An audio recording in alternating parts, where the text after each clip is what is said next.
Hello everyone, today is the 1st of November 2022. I'm Roy Potter. Welcome as you come in. I have my cup here. It is my own homemade latte, so if you'll pardon me, it's not going to stay warm long, so I'm going to take a sip. I'm glad I learned how to do that. Today we're going to be approaching a subject that is hotly contested. It is believed in some people as absolute truth, and in others they think it's hogwash.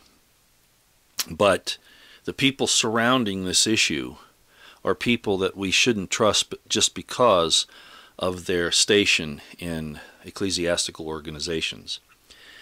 And that's why I called this video Beware the Priests. The priests have an agenda, and they try to manipulate people just like government officials do, or your boss at work, etc., maybe other people that you know. It's no different. It's the same thing. And we have to approach these things with reason, logic, and being very careful so that we don't get fooled, okay? There's nothing wrong with being in a situation where you're questioning events. It's the right thing to do. As I've often quoted, God saying, test me herewith, right? Or come, let us reason together as one man reasons with another. It's not just blind faith. And Thomas Jefferson made a statement which is in the description box below. He was writing to a friend of his, and he said, you know, you need to really ask questions. You need to wonder about things and not just take them on face value. And he said, even the existence of God you should question, because if God exists, he would rather you use reason than blindfolded fear that you just merely believe because of your concern about your survival. Okay? So all of that kind of adds into what I'm doing here today. And for those of you who've been following me for a while, you know that we've talked about this subject matter off and on for quite some time, and the reason for it is because we're being attacked. We have been since, for those of you who believe in the Bible, the day of the fall in the Garden of Eden. We've been attacked since then, and it's attacking not just us generally, but specifically the relationship between men and women. That has been a big issue for a long time, and so we need to look at that with some degree of concern and stick up for ourselves. Yes, sex and all those things need to be used righteously, but it's not as prudish, or it's certainly not prohibited as many of, or a sin rather, that many people in these positions particularly use. And when I say priests, it can be your pastor, it can be your preacher, whomever in that position of authority who is interpreting these things because of long-standing tradition that's not really based on truth. And we've talked about the Hebrew and what the virgin in Hebrew means, etc., etc., all those. And if you want to get back to where I talked about those things, let me show you these two. You can go back, and this has been a particular topic the last couple of weeks or so. In my video, I must again address the issue of the virginity of Mary, and the one where I said they have not rejected you, they have rejected me. And I think you can see those right there. They're the two middle ones. Okay? Kind of important to understand where we are today. Again, this is going to disturb a lot of people. I'm going to be bringing a lot of material to you. So if you don't want this kind of information, you probably need to leave now. But it does impact on everything that's happening in our lives today, and it has impacted us for thousands of years to one degree or another. Okay? Now the next thing I want to do is I want to read from this, just a short paragraph.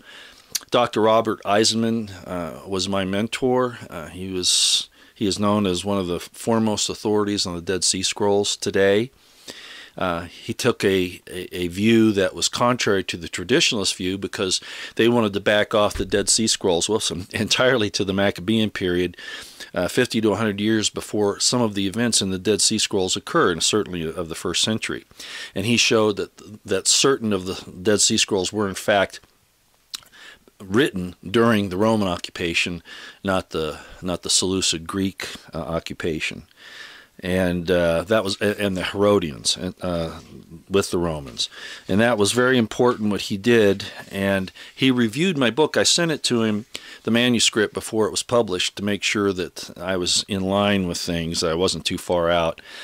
And he read it, and there were a couple of very minor corrections, changes more or less, that we made. But he gave me a review of the book, and I want to read it to you. And I've probably done this before, but this is going to be specific about our topics today, okay? And this is what he says. Royston Potter's novel is the way one should go about approaching history in the first century in Palestine, and he does so in an imaginative, thought-provoking, and historically compelling manner. Since one is largely dealing with fictionalized romance, except for Josephus, and he says, in parentheses here, even at times Josephus, where the first century is concerned, fictionalized romance is the way to correct it, and Potter's experience as a colonel in the U.S. Army gives him an edge over others who are similarly trying to reconstruct the events of this period through the prism of the novel. With a practiced eye, he is able to peer through both the Gospels and Josephus and revive this period with more accuracy than others relying on folk and miracle-working wonder tales. Bringing to bear the precision provided by the Dead Sea Scrolls, he has brought to life a gospel truth more incisive than previous, more wide-eyed Neoplatonic forays. Choose it for your must-read list. Now, this is out of print now. In the description box below is a link to a website that a friend of mine, Roosevelt, put up, and the manuscript is there, and you can read it if you want to get that involved in it. Okay? All right. So again, this is going to challenge a lot of people. I don't want you to think you have to believe anything I'm telling you. I'm just presenting you the information. I am going to make a link to this problem with the priests and what the story of the virginity of Mary and how it evolved and where it came from, because it's a misinterpretation of the Hebrew in Isaiah, for one. Okay, so let's get into this. And as I said, I wish I could have done a live stream, but the storm is just too bad, and I was afraid we were going to lose the internet connection during the stream, so I figured it'd be better to record it. So that's why we're doing it like this. All right. I'm going to put my glasses on because I'm really having trouble here. This lighting is not the best. Okay. I'm going to basically read through my notes, and then I'm going to read some material out of Josephus. Okay, so here we go. We do not know from the Bible who Mary's parents are, and only a clue as to what tribe she may have come from. Her parents are given in an apocryphal writing as Joachim, and Anne. These are mentioned in the Proto-Evangelium of James, which is what the first Gospel of James means. It's late 2nd century, long time from the events. And the Evangelium de Nativitate Mariae, or Gospel of the Nativity of Mary, from the 3rd century. Now, Matthew and Luke, which are the only New Testament books that say anything about the virginity of Mary and the virgin birth of Jesus in the typical Christian terms, meaning that she didn't have sex to have him, which is not what the Hebrew term meant. Those were written quite some time later. All right, but before these, the Evangelium, the Gospel of James, I just told you, and this Gospel of the Nativity of Mary. The Gospel of Matthew was written at about, they figure, AD 70 to AD 110, and the Gospel of Luke around 85 AD. Now, I'm going to mention two people here real quick. Philo was alive during Jesus' birth, according to the date, around 35 to 50 CE. He was actually born in the 1st century, or the BC, 1st century BC. But he was still around, and he was as I'm going to get, a very possible culprit in some of the misinformation that was put out. And Josephus was born about 35 AD, and of course became a historian and wrote his Antiquities and Wars and Appian and some others. But at any rate, you see that the people that were there that actually could influence what was being said. Okay? Very important. And these aren't necessarily friends of Christians, all right? Okay, so let's keep going here. These books, the first Gospel of James, late 1st century, and the Gospel of the Nativity of Mary from the 3rd century, also state that she was raised in the temple from 3 years of age to 12 years of age. At 12 she would have had her bat mitzvah. That's coming of age in that religion. Her father died when she was 6, her mother when she was 8. Now again, all this is coming 2 to 3 centuries after the events really occurred, so who really knows where this information is coming from? Okay, but it's certainly closer than we are, but there are still some problems with it, and we'll get to that. The family's story of barrenness was again an issue, just as it was with the parents of John the Baptist, Zacharias and Elizabeth, who couldn't get pregnant. And that was the same story about Mary's parents, Anne and Joachim. And the idea here is that this sexual activity is removed, okay? It's kind of taboo almost. And it takes a God intervention to fix it. Now, I'm not saying that barrenness isn't something you shouldn't pray to have fixed if you want children, but it's just so typical in all of these stories that you got to ask a question as to why it's underlined so much, emphasized so much. So let's keep going. As I just said, these are, most likely these things about the barrenness, an effort to distance these people from normal sexual activity. Just like the Gospels in general are very pastoral, the New Testament generally, and removes those people from any political activity, which is not historical whatsoever. In my book, The Crimson Thread, and my other things in Eisenman series and Religion series explain that. On the issue of what tribe Mary claimed or was likely, the clue is that her cousin Elizabeth, the mother of John the Baptist, is identified as a Levite in the Gospels. Elizabeth's parents are so identified as Levites. Since Levites were confined to marrying Levites, and we know that Zacharias was a Levite priest, then again that shows that Elizabeth was most likely a Levite. Now, if she's the cousin of Mary, then that means that they have, of course, relations, right? Mary's mother or father were brother or sister to Elizabeth's mother or father. So the tie-in that Mary was probably a Levite is made right there. Okay, just hold on to that thought as we go through this, okay, because it gets kind of involved here. Some have tried to argue that the differing accounts of Jesus' genealogy in Luke 3:23 to 38 and Matthew 1 through 16 might address this. If you're not aware of the difficulties, and people try to explain this stuff away in all kinds of weird circus acts, the genealogy listed in Matthew is not the same as that listed in Luke. A lot of it's the same, and much of it is not. And we'll touch on some of that here. I'm not going to get into too much detail at it. You can look at it and examine it yourself. Again, Matthew 1 through 16 and Luke 3:23 through 38. But I'm going to just address a couple of the things that are important here. But in either case, if Joseph is not the father, in other words, if Mary is impregnated by the Holy Spirit, then Jesus cannot claim David as his father, as Gabriel, because of course Joseph's lineage was supposed to go back to King David, right? But if he's not the father, then that doesn't count, because Gabriel says, what does he say? Jesus cannot claim David. Gabriel comes and says, you will name him Jesus, and he will take the throne of his father David.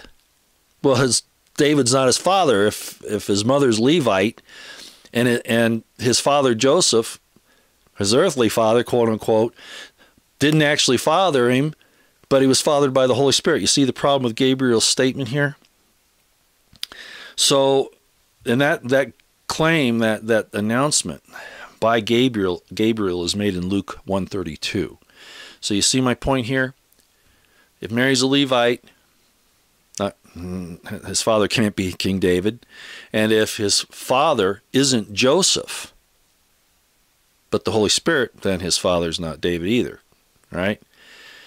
Going back. Well, there's some other issues here, and we're going to get to those. Again, going back to this point here. I will not detail all the differences in the genealogy of Luke and Matthew. They are numerous, so much for the infallibility and the ineffable Word of God issue that the Bible, people that support the Bible without any critical thought say. But I want to mention the most important difference. Matthew 1:6 says that that Joseph, the father of Jesus, the surrogate father, I guess, not a surrogate, but the foster father, the stepfather, he was descended from David through Solomon. Matthew 1:6. But in Luke 3:31, Solomon's not mentioned. It's another one of David's sons named Nathan. Uh-oh. What's going on here? Now, there are a lot of scholars that have talked about this. I myself have done it. My point is, I want you to see that there are some discrepancies, and they're not addressed. And it's certainly not Mary's genealogy that they're trying to insert here at the same time. No, she's a Levite. It's very obvious. Interestingly, Luke 1:23 says Joseph was the son of Heli, the son of Malphat, the son of Levi, a priest name. Matthew recites this as Joseph is from Jacob, son of Mathan, son of Eleazar. Right there's a difference right between the first, right when you get to Joseph and you see his immediate progenitors, they're not the same in Luke and Matthew. What's going on here? And how did it slip through where nobody caught it early on? Well, there's some reasons for that too, which we probably won't get into today because I still want to stay on this virginity issue. In fact, the actual real genealogies were lost during the Babylonian captivity around 600 to 540 BC, 500 to 600 years before Jesus was born. Those genealogies were lost. People would claim what tribe they were in from hope, maybe some family legends, things like that. I've heard scholars and pastors say, well, the Jews and the Levites kept their genealogies pure. No, they didn't. There were a few individuals that did. Jeremiah, Ezekiel, Ezra, people like that. But not the people generally, okay? And I've talked about those issues in the past as well. Again, I don't want to get too far down the weeds in that, but the point is that nobody really knew what their genealogy was. They could claim a tribe, but they didn't necessarily know if that was the case or not. Going back to the pregnancy difficulties of John the Baptist's parents and Mary's, there are likely efforts to remove or distance sexual contact in the stories of those relationships. The first time we see Mary's perpetual virginity, and that she was a virgin that without sex conceived Jesus, is the late 2nd century, as I've already said.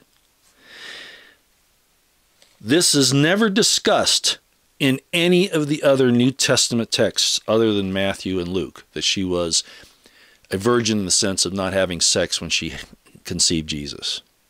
In the Hebrew, as I've explained before, and the idea of being a virgin, it meant just that she was a young woman, had never been with somebody else other than her husband, and that Jesus was a firstborn. Further, this is where some people are going to start getting really upset. Again, on another level. Further, the Immaculate Conception did not become a formal observance until a papal encyclical by Pope Pius IX on December 8th, 1854. Now, Catholics will want to argue about some of these things. The idea of this Virgin Mary thing was actually around quite early, as I just showed you, as early as the 2nd century. And Matthew and Luke we're figuring in late 1st century, around 70 to 100 AD approximately. So these things were there, but the word virgin parthenos doesn't mean that she wasn't having sex, but that's how it became interpreted even in Matthew and Mark now, or at Matthew and Luke. And I've already talked about this situation where she says, well, I've known no man. Remember, Gabriel told her, you shall conceive. Not that she was pregnant when he came to talk to her. You shall conceive shortly through the power of the Holy Spirit. Okay? And then there's the statement of her supposedly saying, you know, well, I haven't known a man. Well, not to that point. Okay? But it's going to be shortly, or something's going to happen to cause this conception. Then there's the story, of course, with Joseph, where Joseph doesn't believe this story, and so he's going to put his wife, or his betrothed wife, away privately, you know, not to embarrass her or himself. And supposedly Gabriel comes to him and says, oh, don't worry, you know, she's carrying a child that came to her by the Holy Spirit. Who this Gabriel person, I don't know if that happened or not. That could have been written in the story later. Again, beware the priests. If you're not seeing where I'm going with this, hang in with me. All right? Okay. So we've got the papal encyclical by Pope Pius IX that formally established this Immaculate Conception feast on December 8th, 1854. The Ineffabilis Deus was his encyclical. Okay. So something's happening here. There's obvious subterfuge. Things aren't showing up until later. They're not explained earlier. We only have two Gospels, Matthew and Luke, that are mentioning anything about a virgin birth, and then these things about Gabriel and saying, you know, don't worry about your wife, or that you haven't conceived yet. All these things, what you'll call him, and all these things. I've gone through other problems with this entire story in the New Testament before. And so I'm kind of jumping here to this point.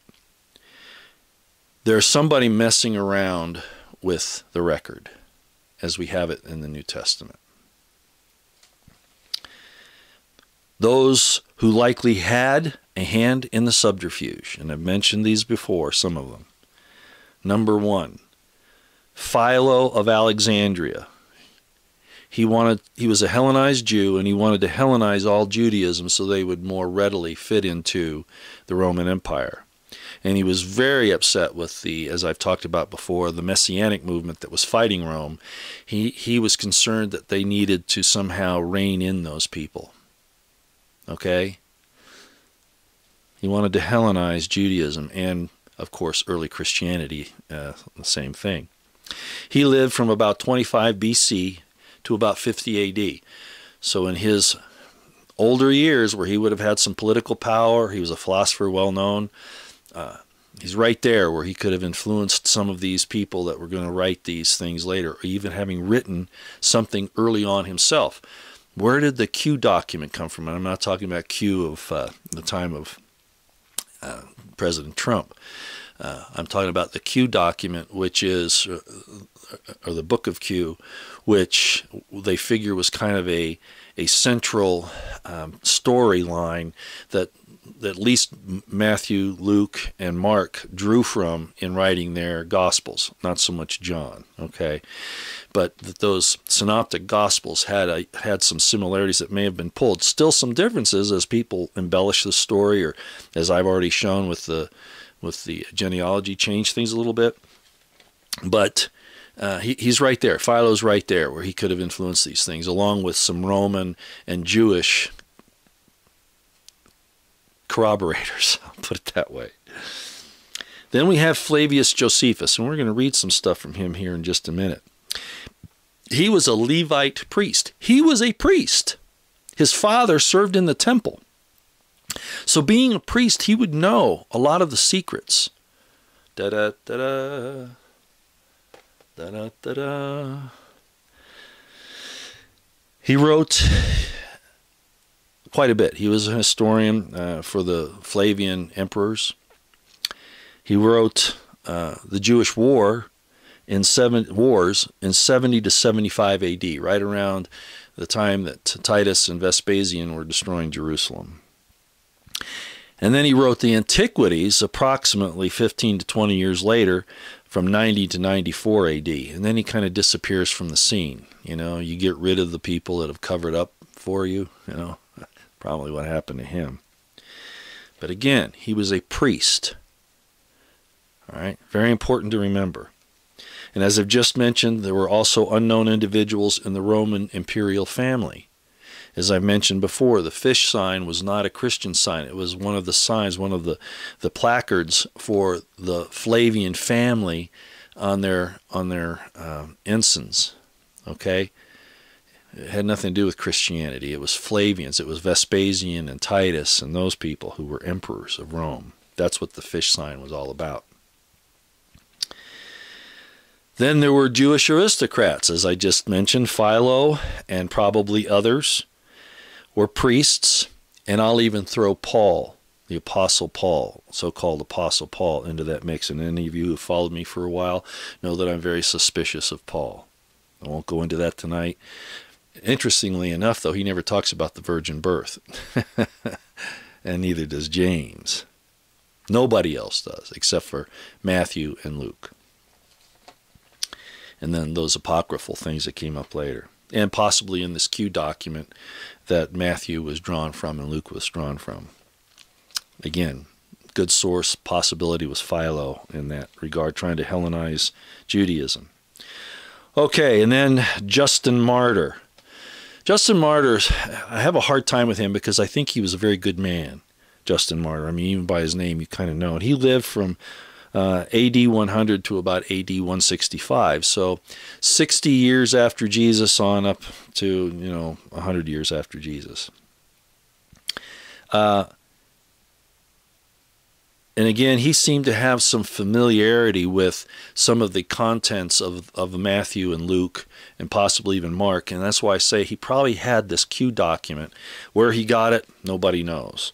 But there are some similarities there. And that, again, is kind of an early idea of this virgin thing. But again, it wasn't at this point the idea of a birth without sex. Okay, as I explained in my Eisenman series and in my other religion series, the idea is, again, about the birthright son, the firstborn. If you don't understand what I'm talking about here, a lot of what I'm presenting is for people who've been following this subject matter with me for some time. But you can go back and look at those videos that I've already talked about and I'll explain it.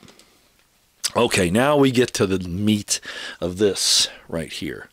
Remember I said that Josephus probably had, along with Philo, he may have known Philo, but I kind of doubt it. He would have been too young. He was born in about 35 AD, and Philo died in about 50 AD. But there were certainly other people involved in this thing that he could have had associations with, certainly people in the royal family, and, of course, the priests in the temple. Who were probably working on this thing to defeat this messianic movement that the Herodian Jews, and I use that's kind of an oxymoron, but were fighting the people that claim true Judaism. So let's read Josephus Antiquities. Let me see if I should give you a little bit of information here before I do this. Again, the Antiquities were written in about 90 AD. So this is a time when, the wars are, well, they're not over with yet. There's still some things going on.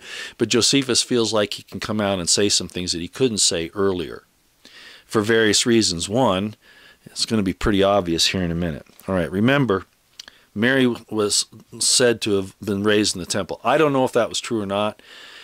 This is something that's being said in those later Apocrypha in the 2nd and 3rd centuries. But let's go ahead and say that that was true, okay? Or at least that the temple priests had access to her. I think that's okay if you want to go with the Mary story. And I'm going to jump real quick here and just say I think the whole story there has some problems with it. I go with another individual by the name, or they called him the Chap, or the restorer, the Samaritan prophet, which we're going to get into also here in a few minutes. That's the story I go with. I don't go along with the Jesus story as such, okay, right now. But anyway, let's go ahead and read this.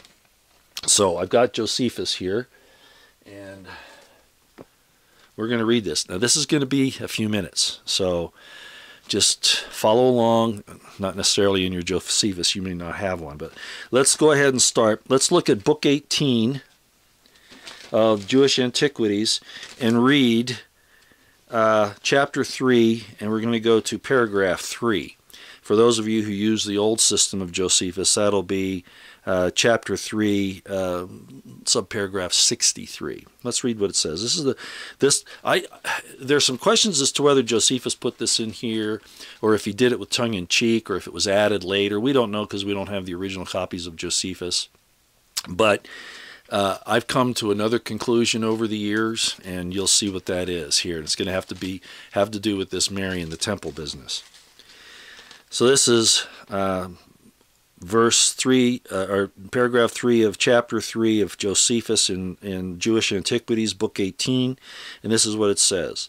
Now there was about this time Jesus a wise man, if it be lawful to call him a man, for he was a doer of wonderful works, a teacher of such men as receive the truth and pleasure. He drew over to him both many of the Jews and many of the Gentiles. He was the Christ. Now, I've often said, if Josephus had actually said this, unless it was a tongue-in-cheek thing, he probably would have lost his head, because he had already declared Vespasian to be the Messiah out of Palestine, the Roman emperor, because he worked for the Flavians. He worked for Vespasian and Titus. So this doesn't make any sense, but it will in a minute. And when Pilate, at the suggestion of the principal men among us, had him condemned, him to the cross, those that loved him at the first did not forsake him, for he appeared to them alive again the third day. As the divine prophets had foretold, these and 10,000 other wonderful things concerning him, and the tribe of Christians so named from him are not extinct at this day.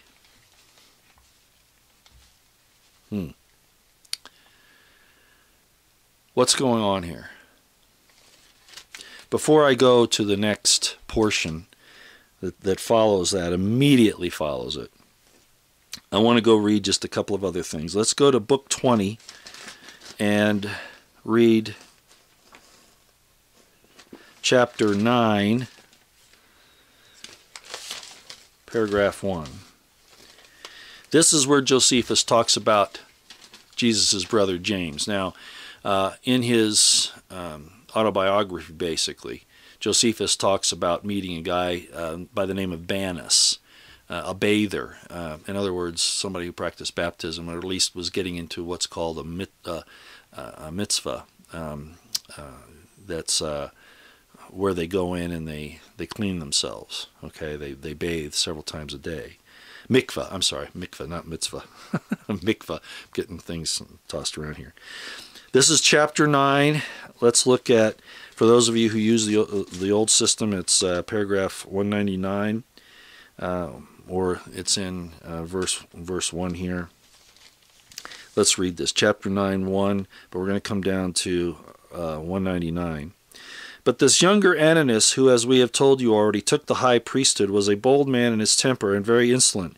He was also of the sect of the Sadducees, who are very rigid in judging offenders, above all the rest of the Jews, as we have already observed. When, therefore, Ananias was of this disposition, he thought he now had a proper opportunity to exercise his authority. Festus was now dead. Festus was the Roman procurator, governor at the time, over Palestine, and Albinus was but on the road. In other words, the new governor hadn't arrived. Roman governor hadn't arrived yet. So he assembled the Sanhedrin of judges and brought before them the brother of Jesus, who was called Christ, whose name was James, and some others, or some of his companions. And when he had formed an accusation against them as breakers of the law, he delivered them to be stoned. Paul assisted in that, as I've explained before. Okay. And then we're going to go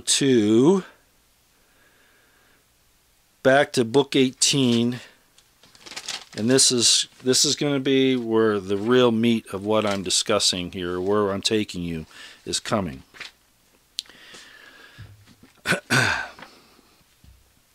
Who is Gabriel?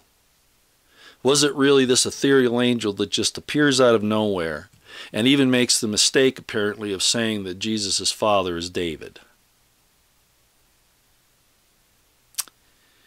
Who is Gabriel? What's going on here? I'm going to read this story to you out of Josephus. This is immediately following the testimony of Flavianum. That's the part there where I read where, you know, Jesus was crucified by Pilate, right? All right. And Pilate would not have crucified a Jewish man for blasphemy. Sorry, that just wouldn't cut it. It would have to be some political insurrection, which ties in actually to the Samaritan prophet that I'll get into later that this is probably really about. But let's read this now, okay? So follow along. We just read chapter 3 about Jesus, the one paragraph that says really anything significant about Jesus at all other than James's brother. And then we're going to follow and come down to the next paragraph. For those of you in the old system, this is paragraph 65. Pay attention. About the same time also, another sad calamity put the Jews into disorder, and certain shameful practices happened about the temple of Isis that was at Rome. Why are we talking about a temple in Rome? A similitude of the temple in Jerusalem. But he doesn't want to quite go there. He's sending a message to the people that understand what he's talking about. I will now first take notice of the wicked attempt about the temple of Isis. Read the temple at Jerusalem, Herod's temple. And will then give an account of the Jewish affairs. There was at Rome a woman whose name was Paulina. Well, that's interesting. Paulina. One who, on account of the dignity of her ancestors, descended from a royal line, descended from priest line, and by the regular conduct of a virtuous life, Mary in the temple, virtuous life, had a great reputation. She was also very rich, and although, by the way, Mary's parents, according to the those second and third century Gospels, were apparently rich. It says so in those. And although she was of a beautiful countenance and in the flower of her age, wherein women are the most gay, that doesn't mean homosexual, it means, they're vivacious. Yet did she lead a life of great modesty. You see any parallels with the story of Mary here? She was married to Saturnius. Now, of course, in Roman terms, Saturnius, most of us know that that's talking about an evil god, but that's all right. Okay, let's keep reading. You could say that this is an important person, kind of like Joseph being an important person in his time there, the husband of Mary, right? One that was every way answerable to her in an excellent character. Decius Mundus, this is another guy coming into the picture, fell in love with this woman. He was a man very high in the equestrian order, and as she was of too great dignity to be caught by presents, and had already rejected them, though they had been sent in great abundance, he was still more inflamed with love to her, insomuch that he promised to give her 200,000 Attic drachmas for one night's sexual intercourse. And when this would not prevail upon her, and he was not able to bear this misfortune in his amours, he thought it the best way to famish himself to death for want of food, on account of Paulina's sad refusal. And he determined with himself to die after such a manner, and he went on with his purpose accordingly. Now, can you really see Josephus writing this in the history when it has no applicability to anything else other than the paragraph, the testimony in Flavianum, that he just mentioned about Jesus? Listen carefully. Now Mundus had a freedwoman who had been made free by his father, whose name was Ide, one skillful in all sorts of mischief. This woman was very much grieved at the young man's resolution to kill himself, for he did not conceal his intentions to destroy himself from others. Now he's embellishing the story some, again, to kind of hide what he's really saying. What he's saying really occurred. And came to him and encouraged him by her discourse, and made him to hope by some promise she gave him that he might obtain a night's sexual intercourse with Paulina. And when he joyfully hearkened to her entreaty, she said she wanted no more than 50,000 drachmas for entrapping the woman. So when she had encouraged the young man and gotten as much money as she required, she did not take the same methods as had been taken before, because she perceived that the woman was by no means to be tempted by money. But as she knew that she was very much given to the worship of the goddess Isis. Just replace some of these names with some of the Jewish things that you should know about. She devised the following stratagem. She went to some of Isis' priests, and upon the strongest assurances of a concealment, she persuaded them by words, but chiefly by the offer of money, of 25,000 drachmas in hand, and as much more when the thing had taken effect, and told them the passion of the young man, and persuaded them to use all means possible to beguile the woman. Gabriel comes to Mary, says he's sent from God. Listen to this. So they were drawn in to promise as so to do by that large sum of gold they were to have. Accordingly, the oldest of them went immediately to Paulina, and upon his admittance, he desired to speak with her by herself. When that was granted, Gabriel coming to Mary by herself with nobody else around.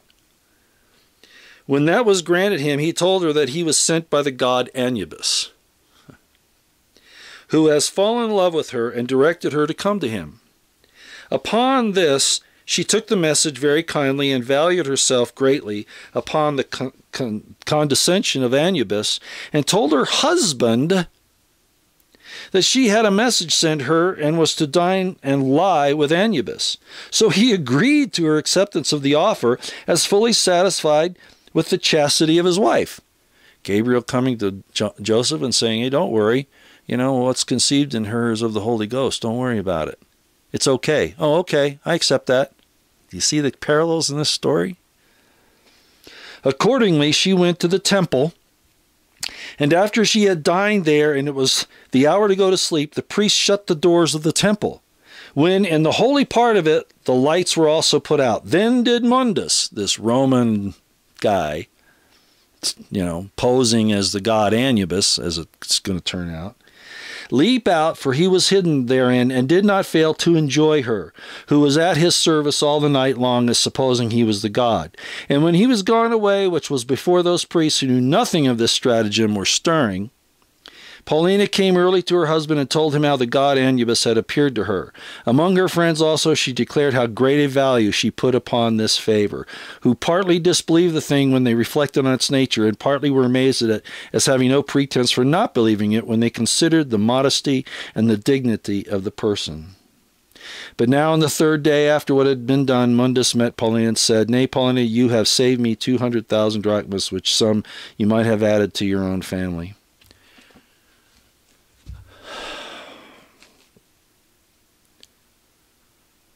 I'll let you finish reading that. Do you see what I'm talking about?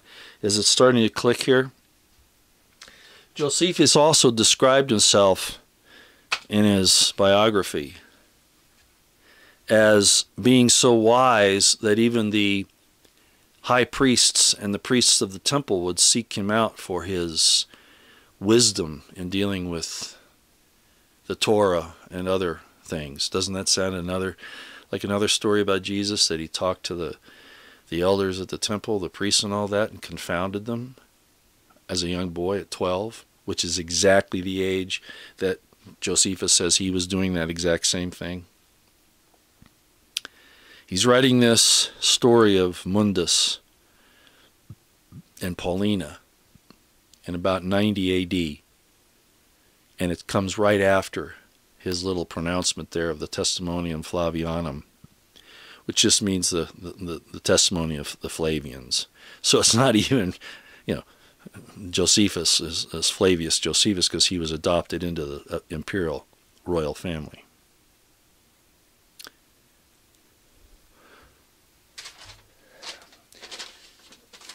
Keep what I just read in mind, and let's move forward a little bit more. Put my glasses back on. So we've read that. Again, I'm emphasizing the priests, the parallels in the story of Gabriel and Mary and her virginity, which really comes from the idea of the Vestal virgins, but anyway. And the priests, the Jewish priests.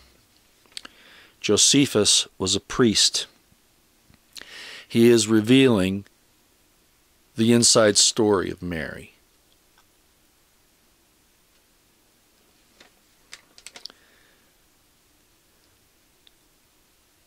I'm going to jump here, just so you know. I do believe that the Shroud of Turin is real. I don't believe that it's Mary's son that's there. I believe, at least not the one in the story that's extant today in the Gospels, okay?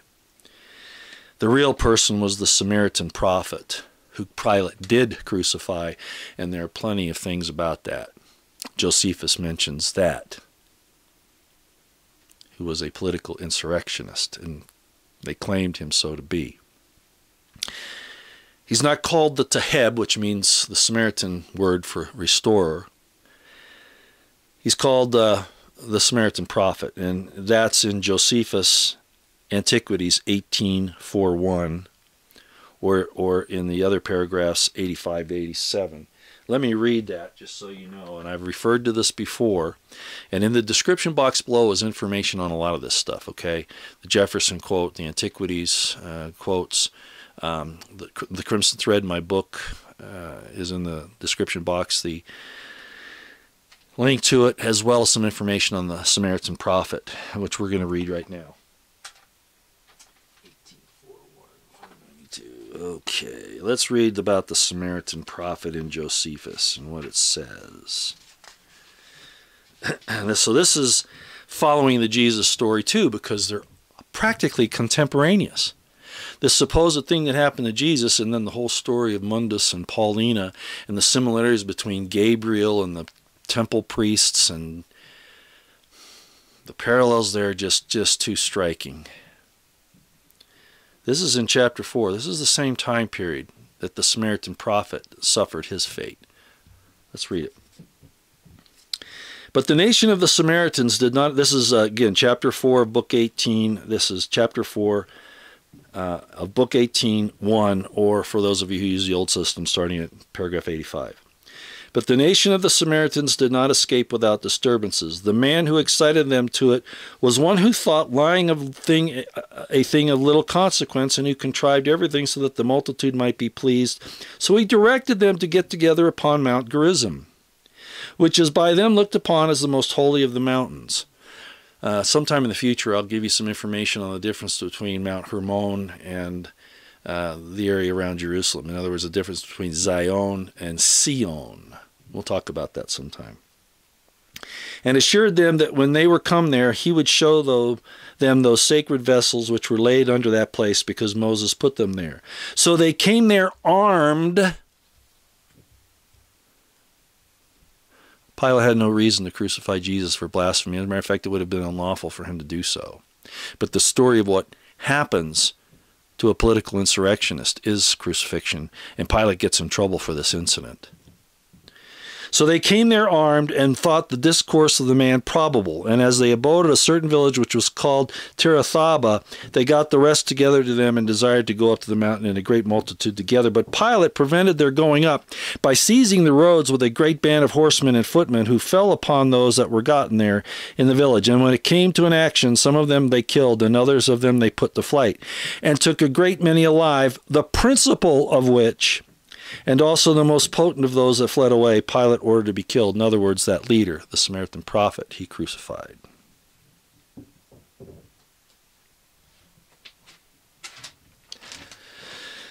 Just so you know, I think that's the real dude. I think that's the real dude. Historically, we can see it in there. It's written right as Josephus would write a history, not all this gobbledygook with the testimony of Flavianum and then the Mundus Paulina story.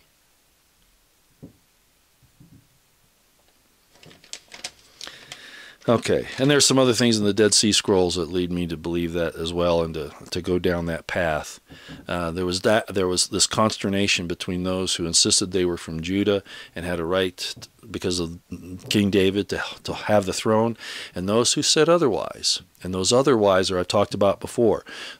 Remember, in Genesis, when Israel is blessing his sons, he says of Judah, who everybody thinks Jesus is supposed to come through because of this political machination that has been promulgated for thousands of years. It says in Genesis that the scepter shall not, this is the blessing from Jacob, or Israel, changed his name to Israel, to his son Judah. The scepter shall not depart from Judah, nor a lawgiver between his feet, until, in other words, then he'll lose it, Shiloh comes. Well, what's Shiloh? It's Ephraim. Shiloh is where the Ark of the Covenant was kept before David moved it to Jerusalem. It was guarded by the Moshite priests. It was in Ephraim. And then, of course, Joseph's sons get blessed, and Ephraim is given the birthright of the entire family. So, who's this Shiloh that came and took away the scepter and the lawgiver from Judah? A Judahite wouldn't be the one. It would be an Ephraimite. And in the days of Jesus, he existed, and he was known as the Teheb, the Samaritan prophet, and he was crucified for standing up against Rome. Okay, so that's my take on the real person, that all this other stuff in the New Testament about Judah and about the family situation of Jesus, his dad wasn't named Joseph, it was actually Cleophas. It's in my book, The Crimson Thread, if you want to read it. The manuscript is down below on a website that you can click the link. So let's review this. The Gospel of John, 90 to 100 AD. Way late. Revelation, 70 AD at the most likely. Gospel of, or later, 100 AD, some people say. Gospel of Mark, 70 AD. Gospel of Luke, 85 AD. Gospel of Matthew, 70 to 110 AD, or 80 to possibly 90 AD. And here's an interesting one. And I've said this before on Revelation. Some scholars put it at 90 AD, about the same time Josephus is writing the Antiquities. But I think 70 AD at the fall of Jerusalem is most likely. Pastor Chuck Baldwin explains that very well, and I agree with him. I think it's obvious that the book of Revelation was principally about the events that were just previous to, during, and just after the fall of Jerusalem. All right, we're going to move into one other thing here, and it's about, and I've talked about this before, there's an error in the interpretation of Revelation 14, and it's specifically where it says, talking about the 144,000, it says, "These are they who are not defiled with women, for they are virgins." And everybody thinks that means that the men have never been married, never touched a woman, whatever. And my explanation of that has been that they are virgins is talking about the women that the men have, because a priest cannot marry anything but a virgin from his tribe. Okay, that's in Leviticus, okay? But regardless, the point is that it's not saying that the men don't have sexual relations with their women. Okay, the idea of being a virgin means chaste. Okay, they were never with another man. However, let me go on this other thing here. I have discussed men as are not Bethulas. Bethula is the really strict form of virgin, which means very young lady who hasn't had sex. I've discussed that men cannot be Bethulas. Bethula is a feminine form, and so is Parthenos. And Alma is a feminine form as well. Virginity is not talked about in the Old Testament as such for men. It's only for women. So it can't be applying to men. And also, even in the Greek, Parthenos, that's feminine. So it's talking about not the men but the women, except in this case. And I'll give this to Pastor Chuck Baldwin.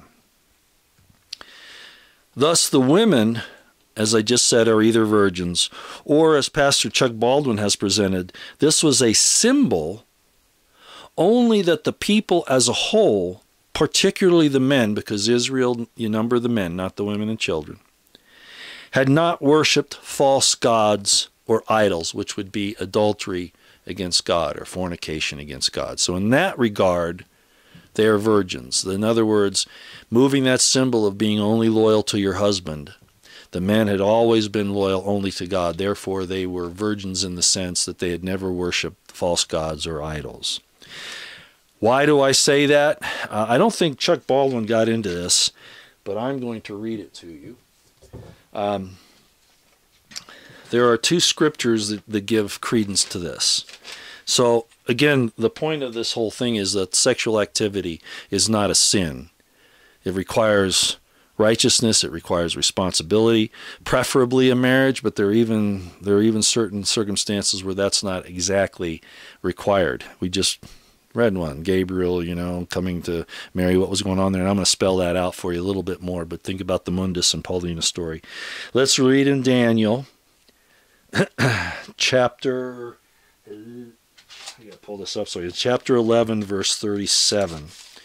Let's see what this says. Most of you are familiar with this, but a lot of people think it means that the Antichrist supposedly is going to be gay. I'm not going to homosexual. I'm not going to say that it doesn't say that. I think there are some indications that that's true, but it's actually talking about something else. Let's read verse 37.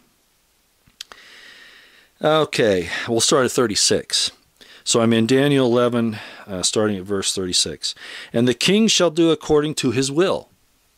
And he shall exalt himself and magnify himself above every god, and shall speak marvelous things against the God of gods, and shall prosper till the indignation be accomplished, for that is determined shall be done.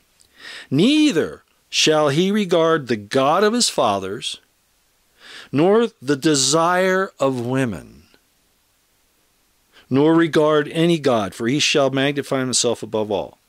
The real meaning of this in Daniel isn't that he doesn't like women, It means that he doesn't regard the gods that women worship.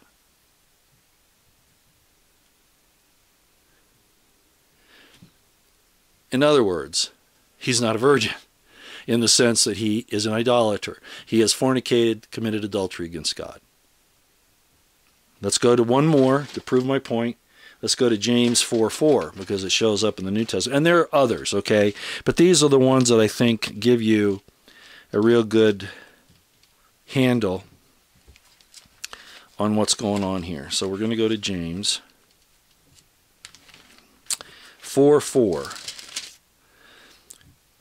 And Chuck Baldwin did an excellent rendition of this. So this is supposedly James talking. I said Paul by accident. James and Paul were actually at odds with each other. They had an actual war going on, but that's another story that I've talked about on several occasions, especially in my Religion and Eisenman series. But let's read this. He's talking to these members of the ecclesia, okay, of the community. And he says, ye lust and have not, this is starting in verse 2, ye lust and have not, ye kill and desire to have and cannot obtain. Ye fight in war, yet ye have not, because ye ask not. Ye ask and receive not, because ye ask amiss, that ye may consume it upon your lusts. Does he mean sexual lust? Well, it's a symbol, but let's hear what he says here. Ye adulterers and adulteresses, know ye not that the friendship of the world is enmity with God? Wherefore, therefore, will be a friend of the world is the enemy of God. Do you see what he's talking about here? Same thing as in Daniel, same thing as I've explained in Revelation 14. That the people are adulterers and adulteresses against God. He's not saying that the members of this community are actually committing adultery and with each other. He's talking about their connection to God, that they're not God's virgins that only look to him. Even after a marriage, a woman is called a virgin. She didn't really give up her virginity, just transformed, basically. Okay, she remained chaste, and that's what James is saying here. So you look at Daniel 11, you look at James 4:4, and the understanding of Revelation 14, and that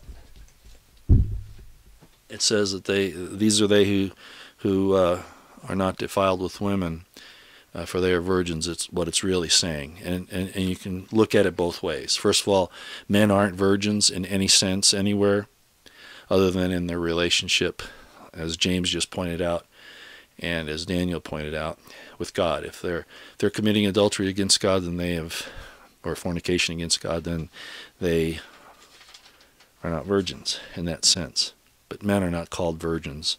No word in Hebrew or Greek fits for the male. Okay. To end it all, I'll just say God ordained sex, created it, and does not condemn it. He just expects responsibility. If you make a vow, you obey the vow. If you want to change those vows, it has to be done with the person you took the vow with. You have to come and make a new contract. All right? God's not as prudish as people would like to make him out. Now that goes back to also, well, what about going, I've often said that what we're really destined to do is return to Eden. Eden is really what we're going back to, what God intended to begin with, not all this stuff that's going on now that we're just trying to struggle with.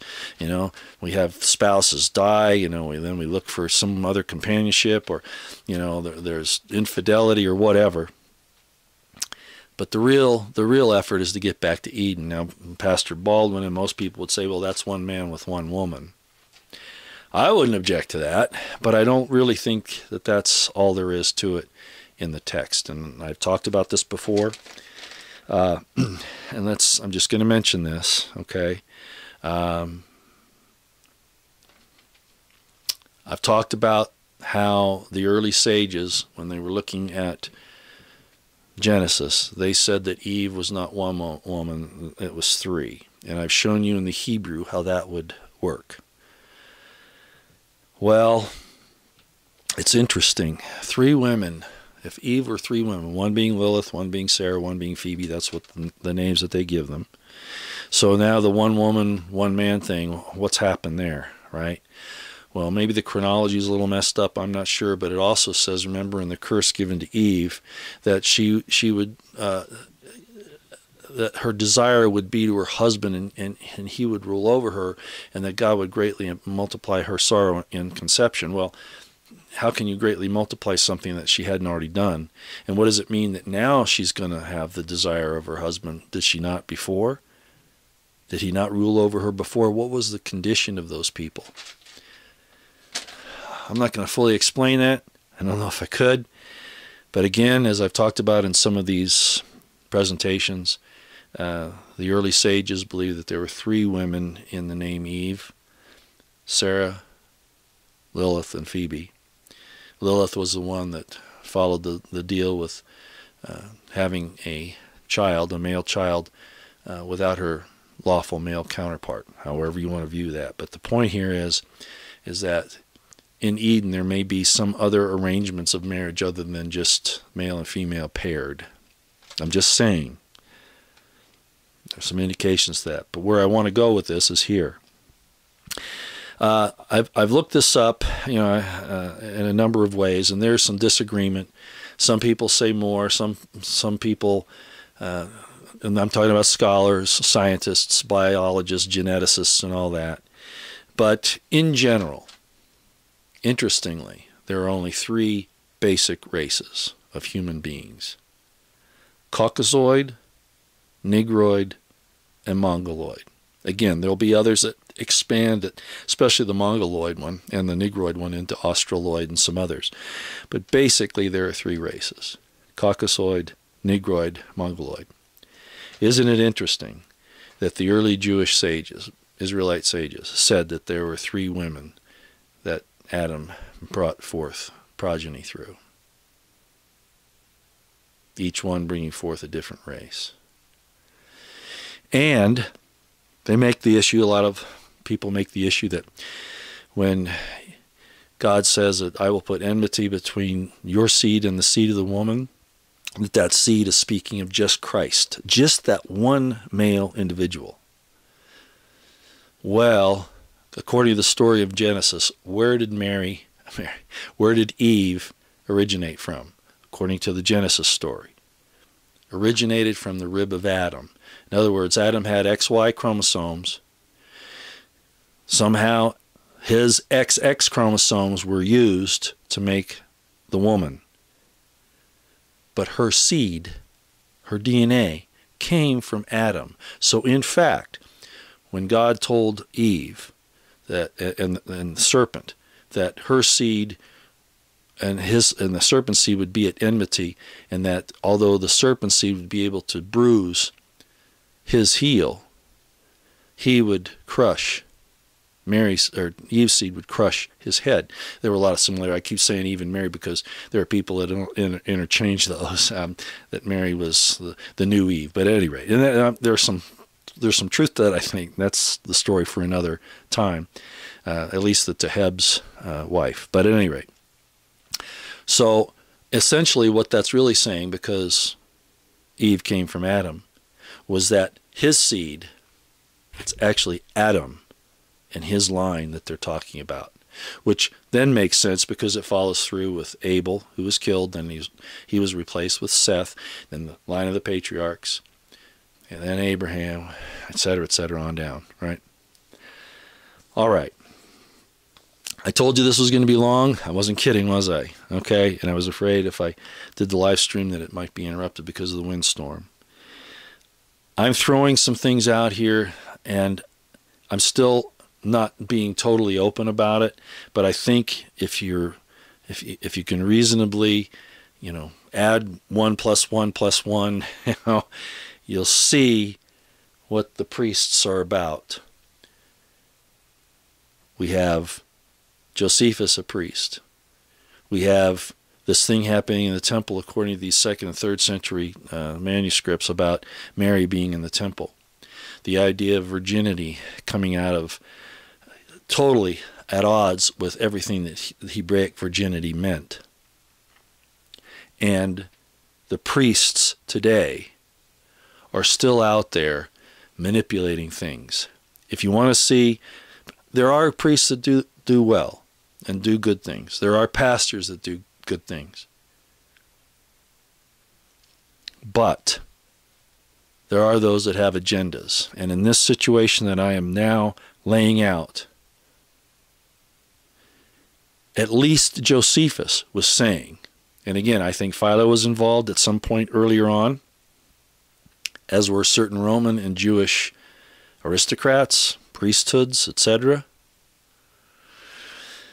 Josephus is tying Jesus Christ to the Paulina Mundus story about how this stuff in the temple goes on. These are temple, and I will tell you, these are secret temple rituals. We know that, for instance, Matthew, the Gospel of Matthew, was not written by Matthew. It was written by somebody else. It's called pseudepigrapha. People want to say, no, not in the New Testament. No. Pseudepigrapha meaning, you're using somebody else's name that's not yours. But this was common in the 1st century, common throughout history, actually. But at this period in time, it was really common. That's how you got people to pay attention to what you were writing about. So you have these surrogates. Well, that was a secret in the temple as well. The Vestal Virgins and the Roman concept kind of got into this as well. But the point being here that there were people that would stand in the place of certain angels, etc. They might even call themselves Gabriel. Just a man, flesh and blood man like myself, but he's standing in the office of Gabriel. Remember, I've told you, even the name Jesus Christ is an office. It's not necessarily a person. The Samaritan story about the Teheb is one example of that. But anyway, so the priests had these secret rituals, these secret things that they did that Josephus, in his writing about Paulina and Mundus, is confirming to his Roman audience about what really happened. And that a priest, be it the high priest or somebody else who's received the calling, and it could even have been the, well, I'm just going to leave it at that. There's the opposing priesthood too with James and all that, but that goes into my eyes on the series. People say, what are you talking about? Well, yeah, it gets kind of complicated because the history's complicated. I mean, it's not nice and clean like the New Testament tries to make it. It wasn't in a pastoral environment. It was in an environment of war. So secrets had to be kept. Lineages had to be kept secret. So what I'm saying is, literally, what Josephus is saying here is that there was some man, flesh and blood man, who, acting in the capacity of Gabriel on a mission, probably from the high priest or whoever was the person in charge of this whole thing, said, "You're now Gabriel, the messenger Gabriel." Again, Malach just means messenger. Okay? Angel, Malach, archangel, Malach. Okay? Principal messengers. They've got the seal of the person in authority, the name of the person in authority.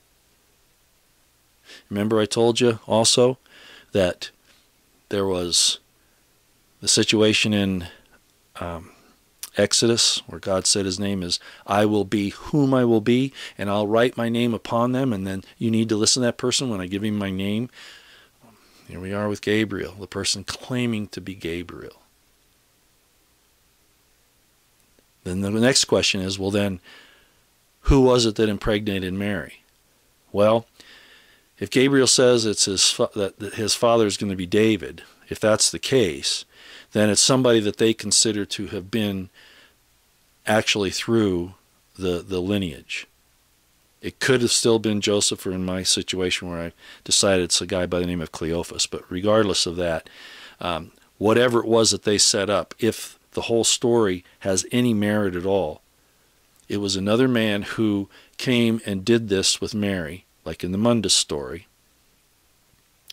And the idea of the Holy Spirit coming in is just meaning that God, in this case, Jesus identifying that baby is going to be his body. And that he blessed it. That's a concept that's going to blow a lot of Christians' minds, but I guarantee you that those things are part of some of the secret temple rituals. And the priests are just as concerned about their economic well-being and their power as the political people that hold offices of presidents, kings, etc., magistrates, etc. They're as jealous of their power and authority, and they'll do whatever they need to do to keep it. Again, consider Philo of Egypt, of Alexandria, Josephus, who was a Jewish priest, who then committed treason against his own people and became a Roman citizen and part of the Flavian family, but he knew the secrets of the Jewish priests.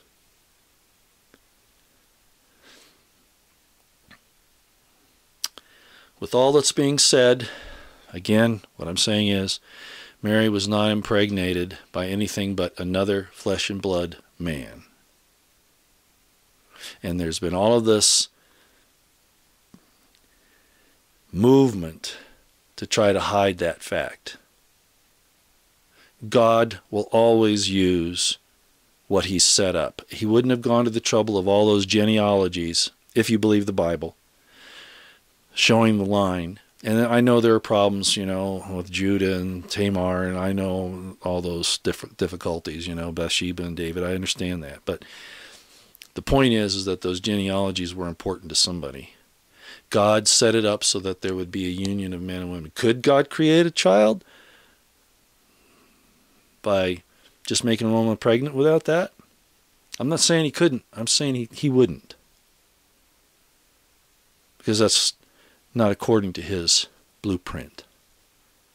I'm not restricting God. It's just that I can see how he operates. It's plainly manifest to us if we just open our eyes and unplug our ears and stop believing as Eisenman called them, miracle-working wonder tales. Okay. I hope this will be the last time I cover this subject. This one, people are just pulling their hair out and yelling heretic, blasphemy. By the way, Jesus said that all blasphemy will be forgiven unto men, even blasphemy against the Son of Man, but not blasphemy against the Holy Ghost. So, if you're accusing me of blasphemy, you're way offline.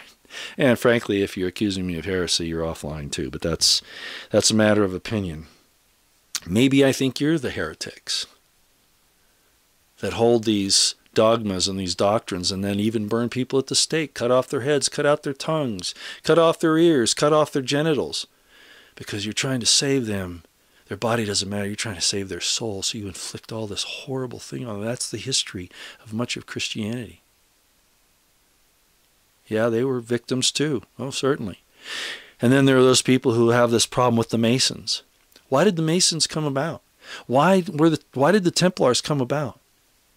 Because of the injustices of the papacy.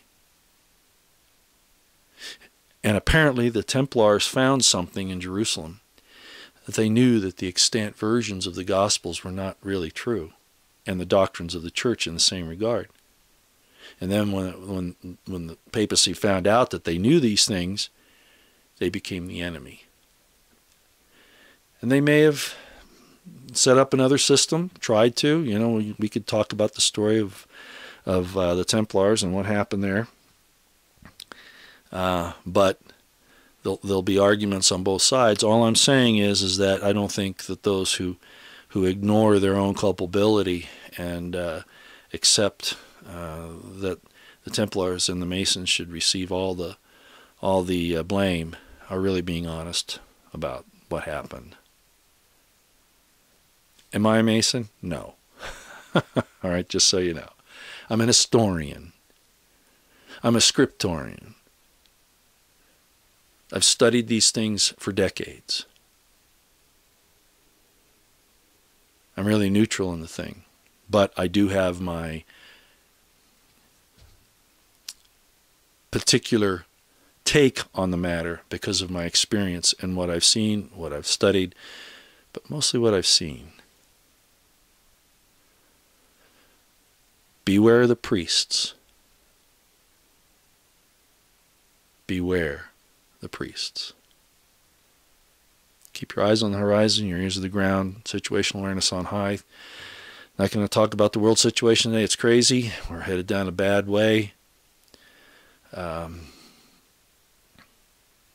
Do all you can to take care of yourselves. Self-defense is fine, but they'll, of course, charge you with, a crime if you try to defend yourself, but really you haven't got any other choice at this point.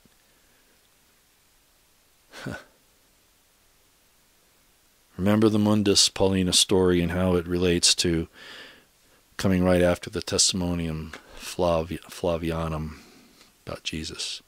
That wasn't an accident, and it was a message to his Roman rulers, his Roman family, that they had taken care of the problem.